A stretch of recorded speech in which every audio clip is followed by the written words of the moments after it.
This is Dennis Peacock with another edition of the Transforum. We're dealing with economics again. I mean, what else is there right now besides that in healthcare and Afghanistan? And again, all that comes back to economics. Today we're talking about squeezing the young and the old. You know, the principle is pretty simple. In tough economic times, the young and the old are hit hardest with unemployment. The so-called marginal people are the ones that always get hit when times get tough. Let's talk about the youth first. It's absolutely amazing, but on one level not surprising, that 25% of the youth today that are seeking jobs are not able to find it.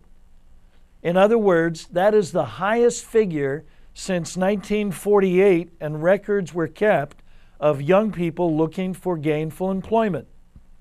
That also carries with it, from all the economists who are looking at these figures, a statement that is quote-unquote going to be a long, long time before the job market for young people changes. As a matter of fact, it went down with the tanking in 2001 and has never come back. 25% unemployment, and that doesn't even talk about the youth that have dropped out of the job market search altogether.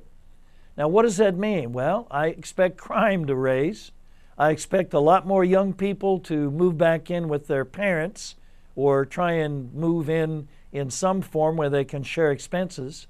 I expect massive slumps in sales of clothing and fashion and all the rest of that goes to young people because they will not have the money to pay for those things. And I expect a lot of unhired students. Now, we've just come out of the summer months, and I'm sure it was more than 25% unemployed, especially students who regularly would have been employed during the summer break who now couldn't find a job, hence can't go to school.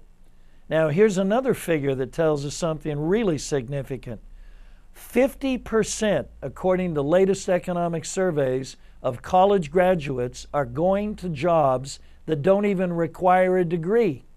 That means somebody flipping hamburgers at McDonald's may have a bachelor's degree or even an advanced degree in some particular field. That's amazing. 50% of recent college graduates are working in jobs that don't require their degree.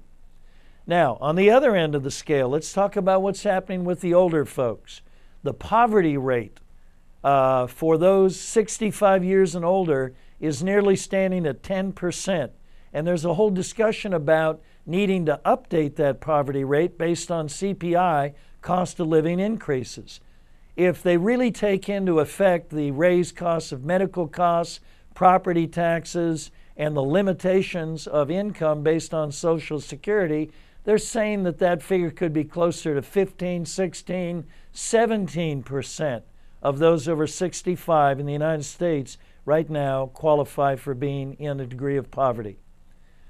Now, the official unemployment rate right now in the overall economy just came out recently at 9.7%. Quite sure that it's a whole lot closer to 13 or 14% when you look at the people who've dropped out altogether. My comment is very simple. Apparently the tarp that's been thrown on this problem is full of a lot of holes. What do you think? This is a Transforum. Let's engage.